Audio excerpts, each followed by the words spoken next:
हम देखेंगे प्रकरण 3, आर्द्रता एवं मेघ। अब हम देखेंगे कि इसमें आर्द्रता का क्या अर्थ होता है और मेघ के कितने प्रकार होते हैं, जिसमें से हम वाष्पीकरण के बारे में देखेंगे कि वाष्पीकरण का अर्थ क्या होता है, वाष्पीकरण पर प्रभाव डालने वाले प्रमुख घटक कौन कौन से हैं। साथ ही साथ हम देखेंगे कि हवा की वाष्प धारण क्षमता किसे कहते हैं और हवा की वाष्प संतृप्त अवस्था क्या है। इसके बाद हम आर्द्रता के बारे में देखेंगे, संघनन के बारे में देखेंगे और मेघ के बारे में अध्ययन करेंगे। तो सर्वप्रथम हम देखते हैं कि वाष्पीकरण किसे कहते हैं। जैसे अब यहाँ पर कुछ परिस्थितियां आपको दी गई हैं कि यहाँ पर दो व्यक्ति हैं जो आपस में बात कर रहे हैं। जैसे ये कह रही है अभी बहुत धूप है, हवा भी नहीं है, मुझे अंधड़ आने की संभावना लग रही है, जल्दी घर के अंदर चलते हैं। तो इसने क्या कहा कि हाँ मुझे भी ऐसा ही लग रहा है, चलिए जल्दी चलते हैं। अब ये इन दोनों की जो है बीच की बातें हैं कि हवा नहीं चल रही है और यहाँ पर आंधी आने की आशंका जता रहे। दूसरा सिचुएशन यहाँ पर दिया गया, दूसरी परिस्थिति यहाँ पर दी गई है। दो व्यक्ति जा रहे हैं जो बता रहे हैं कि बहुत गर्मी हो रही है। तो दूसरे ने कहा हाँ सोहम, मैं तो पसीने से तरबतर हो गया हूँ। अर्थात यहाँ पे भी हवा नहीं चल रहा है। तीसरी परिस्थिति है कि यहाँ पर बच्चों यहाँ आओ, जल्दी स्वेटर पहने और फिर खेलो। अर्थात यहाँ पर जो है ठंडी ज़्यादा है और बच्चे क्या कह रहे हैं, माँ रुको ना, खेलने दो। तो कहीं हम देखते हैं तापमान हमारा गर्म होता है, कहीं पर तापमान ठंडा होता है। तो उसके पीछे प्रमुख कारण क्या है, ये हवा की परिस्थिति क्या है, वाष्पीकरण पर प्रभाव डालने वाले प्रमुख घटक कौन से हैं, इसके बारे में हम अध्ययन करेंगे। तो सामान्यतः अगर देखा जाए तो सामान्यतः मौसम की स्थिति का वर्णन करने वाले वाक्यों का हम उपयोग करते रहते हैं।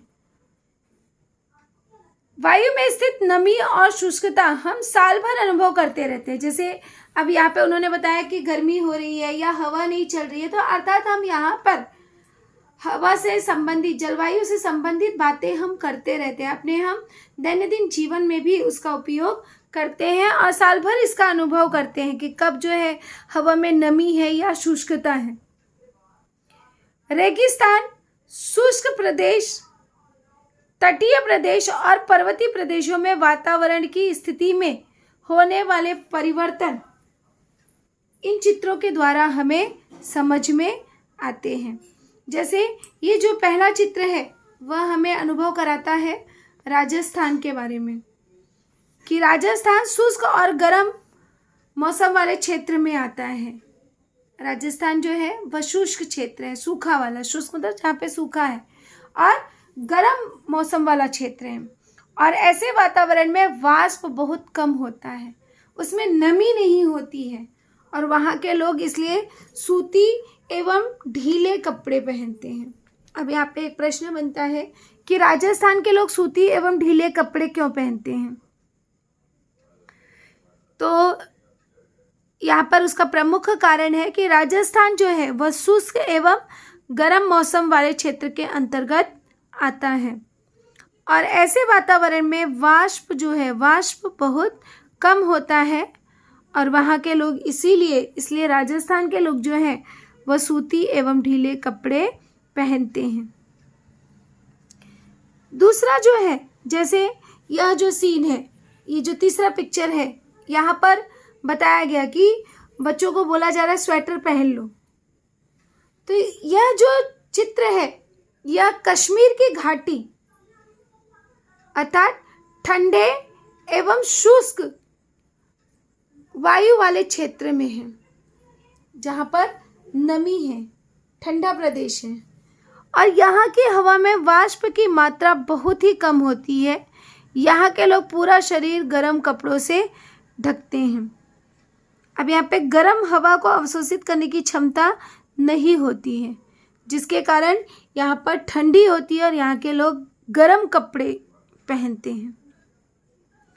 और ये जो तीसरा सीन था, जैसे यह कह रहा है कि बहुत गर्मी है और ये पसीने से तरबतर हो रहा है, तो ये जो है यह मुंबई के बारे में बताया गया है कि मुंबई जो है यह गर्म एवं नम वातावरण वाले क्षेत्र है। यहाँ पर गर्मी भी है और ठंडी भी है।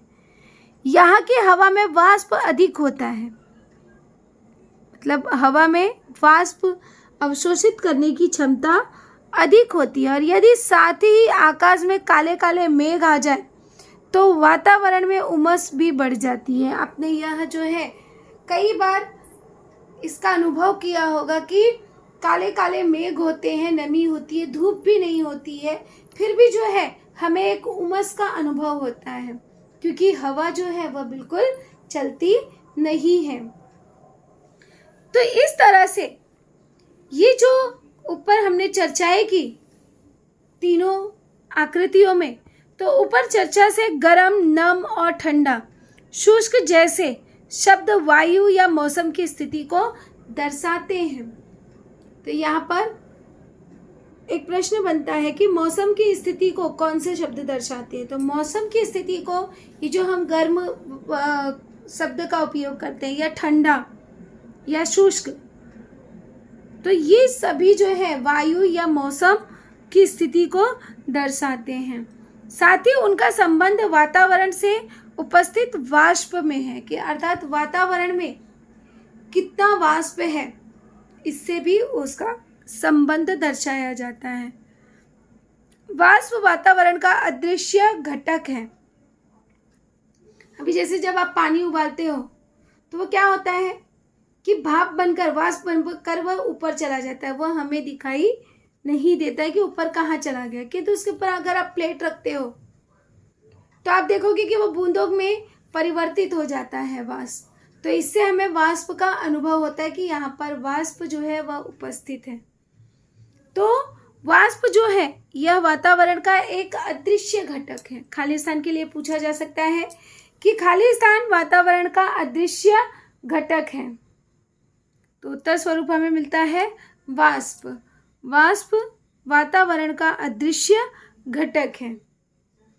किसी भी स्थान के मौसम के बारे में बात करते समय वाष्प का प्रमुखता से विचार किया जाता है। अगर हम मौसम के बारे में जानकारी प्राप्त कर रहे हैं तो सर्वप्रथम हमें वाष्प के विषय में भी जानकारी प्राप्त करना अनिवार्य होता है। किसी भी स्थान में वर्षा की परिस्थिति उत्पन्न होने के लिए वातावरण में वाष्प होना आवश्यक है। तो यहाँ पे एक प्रश्न बनता है कि किसी भी स्थान में वर्षा की परिस्थिति उत्पन्न होने के लिए वातावरण में क्या होना आवश्यक है। तो सर्वप्रथम उत्तर मिलता है हमें वाष्प, कि वाष्प का होना आवश्यक है, क्योंकि वाष्प होगा तभी जो है वर्षा भी होगी। अब हम देखेंगे कि वाष्प किसे कहते हैं। जैसे कुछ चीजें आप खुद से स्वयं से करके अनुभव कर सकते हो कि सर्दियों में जब हम आईने की कांच पर अपना श्वास छोड़ते हो तो क्या देखते हो। तो अगर आपने ऑब्जर्व किया होगा तो सर्दियों में आपके मुंह से वाष्प निकलती है, गर्म हवा निकलती है। जब आप कांच पर अपना वाष्प छोड़ते हो तो आपको वहाँ पे निशान दिखाई देते हैं। लेकिन गर्मियों में क्योंकि हमारे शरीर का तापमान जो है ऑलरेडी गर्म होता है और बाहर का तापमान भी गर्म होता है, जिसके कारण गर्मियों में हमारे शरीर से वाष्प नहीं निकलती। और ऐसा जब आप गर्मियों में कांच पर श्वास छोड़ते हो तो हमें उस पर वाष्प दिखाई नहीं देता है। अब हम देखेंगे कि वाष्पीकरण की परिभाषा क्या है। ये वाष्पीकरण क्या होता है। तो वाष्पीकरण जल का भाप में रूपांतरण होने की प्रक्रिया है। जैसा मैंने कहा कि जब हम पानी उबालते हैं तो पानी उबलता है और वह वाष्प में परिवर्तित हो जाता है और वह ऊपर वायुमंडल में चला जाता है। किंतु अगर हम प्लेट रख देते हैं, उसी पानी को गर्म करते करते उस पर हम क्या करते हैं, प्लेट रख देते हैं। तो प्लेट रखने से आप देखोगे कि वह जो है जो वाष्प निकल रहा है वह बूंदों में परिवर्तित हो जाता है, पानी की बूंदों में वह परिवर्तित हो जाता है। तो इसी प्रक्रिया को वाष्पीकरण कहा जाता है। अब यहाँ पे एक प्रश्न बनता है कि वाष्पीकरण किसे कहते हैं। तो वाष्पीकरण जल का भाप जो है, जल का भाप में रूपांतरण होने की प्रक्रिया है। सूर्य की ऊष्मा के कारण पृथ्वी के पानी का वाष्प में परिवर्तन होता है। जैसे जब हम गैस या स्टोव पे पानी रखते हैं तो वहाँ पर पानी का रूपांतरण जो है वह भाप में होता है। उसी प्रकार से सूर्य की गर्मी के कारण जो भी नदियों का, समुद्रों का, तालाबों का पानी होता है वह वाष्प में परिवर्तित होता है। और वाष्पीकरण की प्रक्रिया, ये जो वाष्पीकरण की यह प्रक्रिया जो होती है, तो वाष्पीकरण की प्रक्रिया वातावरण की शुष्कता, तापमान एवं वायु संवेग पर निर्भर है।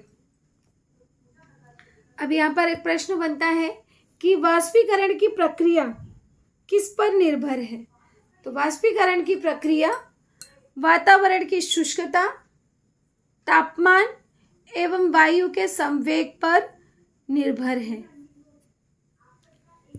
यदि वायु अर्थात हवा शुष्क एवं गर्म होगी तो वाष्पीकरण की गति बढ़ेगी। जैसे हवा जो है अगर सूखी हवा होगी और गर्मी का मौसम होगा या हवा गर्म होगी तो यहाँ पे वाष्पीकरण अधिक गति से बढ़ती है। वैसे ही शुष्क एवं ठंडी वायु हो तो वाष्पीकरण की प्रक्रिया शुरू रहती है। मतलब वहाँ पर वाष्पीकरण जो है होता रहता है। अगर शुष्क हो और हवा ठंडी चलती है, सागरीय हवाएं चलती हैं, तो यहाँ पर वाष्पीकरण की प्रक्रिया होती रहती है। इसके विपरीत अगर देखा जाए तो यदि वायु नम हो तो वाष्पीकरण की प्रक्रिया बिल्कुल धीमी पड़ जाती है। अगर यहाँ पर वाष्पीकरण में नमी होती है तो यहाँ पर क्या होता है, वाष्पीकरण की प्रक्रिया धीमी हो जाती है, हवा में अगर नमी होती है तो। और यदि वातावरण में वायु के बहने की गति और तापमान अधिक हो तो ऐसी परिस्थिति में वाष्पीकरण की प्रक्रिया शीघ्र होती है।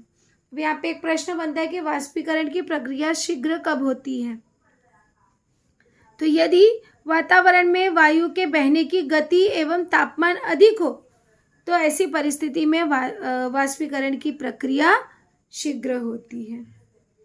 वायु यदि धीमी गति से बहती है और ठंडी होती है तो वाष्पीकरण भी धीमी गति से होता है।